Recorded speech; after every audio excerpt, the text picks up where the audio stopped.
Jola was in the middle of a busy workday when her phone buzzed with an incoming call. Distracted by her thoughts, she glanced at the screen and saw an unknown number. Hesitating for a moment, she decided to let it go to voicemail. Little did she know that this call would set off a chain of events that would change her life forever. Later that evening, Jola checked her voicemail. The message was brief and confusing, just static and faint voice that was barely audible. She couldn't make out what was being said, but it sounded urgent.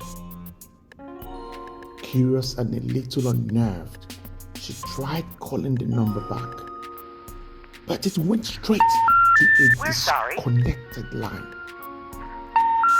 That night, Jola dreamed of a faceless figure trying to speak to her through a broken phone.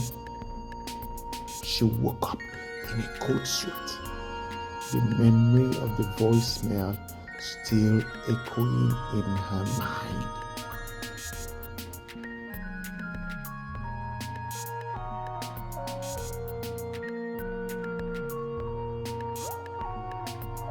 The next day, Jola couldn't shake that feeling off. On her way to work, she noticed a man in black coat standing on the opposite side of the street.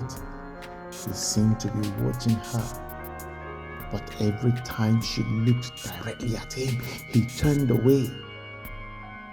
This continued for days, always at the same spot, always the same man. Jola confided in her friend, who suggested it was just her imagination. But Jola knew it was more than that. She decided to confront the man.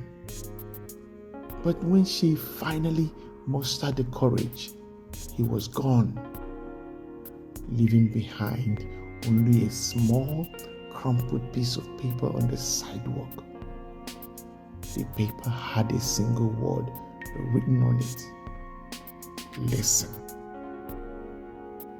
That night, the voicemail replayed itself on Jola's phone, even though she hadn't touched it. The static was gone, and this time she clearly heard the man's voice saying, "Help me."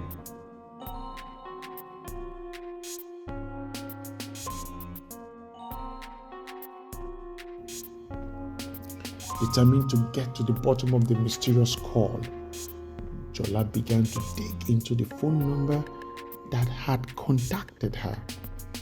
She discovered it was a registered number, and the number was registered to a man named Dakbo. But all records of him seemed to end abruptly 5 years ago. There was no social media profiles, no recent addresses. He had simply vanished. Jola's search led her to a small town a few hours away. She decided to visit, hoping to find answers.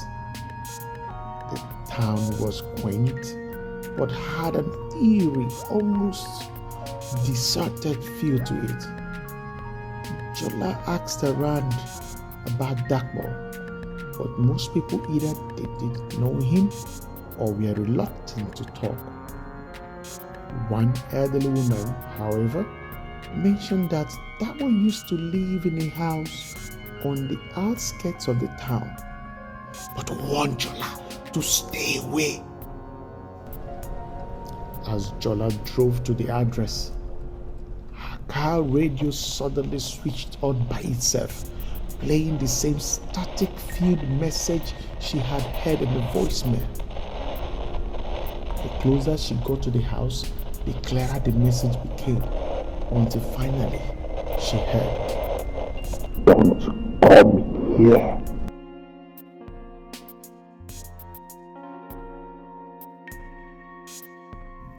Ignoring the warning, Jola arrived at the dilapidated house. The air was thick with an unnatural stillness, and the house seemed to exude a sense of foreboding. Pushing past her fear, Jola entered, her footsteps echoing in the empty halls.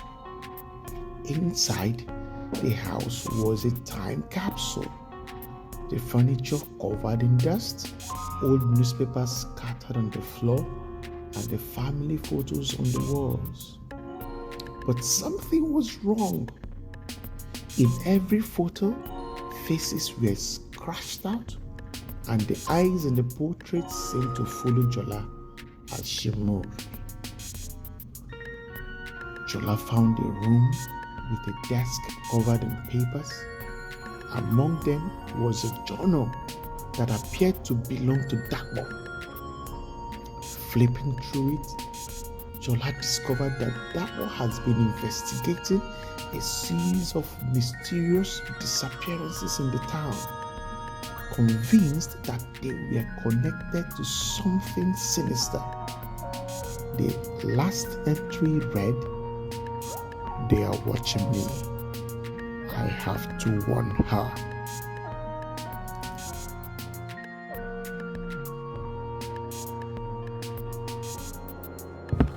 As Jola read the final words, the door slammed shut behind her, and the sound of footsteps echoed through the house. She wasn't alone. Panicked, Jola tried to open the door, but it wouldn't budge. The footsteps grew louder, closer. She turned to face the room, heart pounding.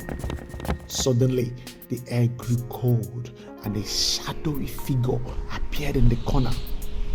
It was the man from the street, but his features were now clearer.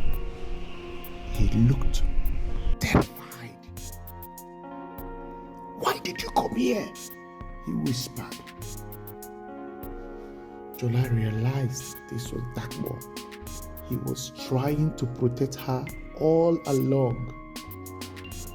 "I needed to know what happened," she replied, her voice shaking.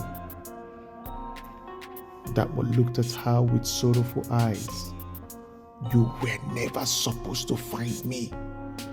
They'll come for you now." Before Jola could ask who they were, the room began to shake and the walls seemed to close in. Dakpo's figure flickered like a fading signal, and he pointed to the journal on the desk. "Find the truth. Save yourself."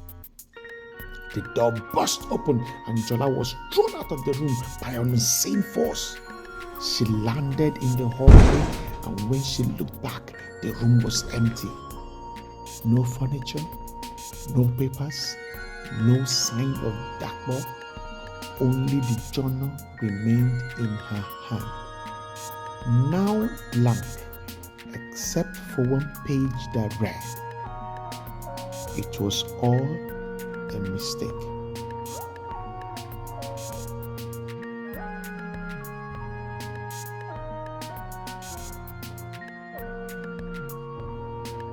Shaken but determined, Jola returned home, trying to piece together the mystery. She combed through the journal, but there was nothing else written. Frustrated, she tossed it aside, only for it to fall open to the last page. The words, "Look closer," appeared, seemingly written in real time. Jola examined the journal under a light, and hidden within the blank pages were faint, invisible ink markings. They detailed a series of events leading up to Dakpo's disappearance. An accidental butt dial that had connected him to something far beyond his understanding. The call had triggered a series of paranormal events that eventually consumed him, trapping him in a state between life and death. The final entry revealed the truth. Dakpo had discovered that the call was never meant for him. It was a random connection to an entity that thrived on the fear and curiosity of those who answered. Jola had been pulled into the same web by missing the call and returning it.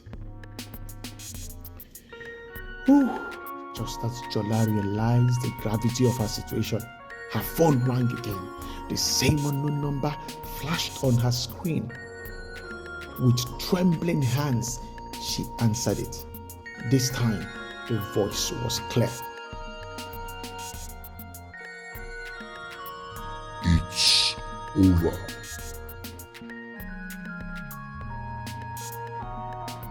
The call ended, and Jola felt an overwhelming sense of peace. The dark presence that had been haunting her lifted, leaving a calm, quiet room. The whole ordeal was over, and Jola could finally move on. Never fully understanding the forces at play, but grateful to have escaped their grasp. In the end, it was just a random man who had accidentally called her, setting off a chain of supernatural events that almost consumed her life. But fate, it seemed, had other plans, and Jola was spared from a destiny far darker than she could ever imagine. But has she truly escaped?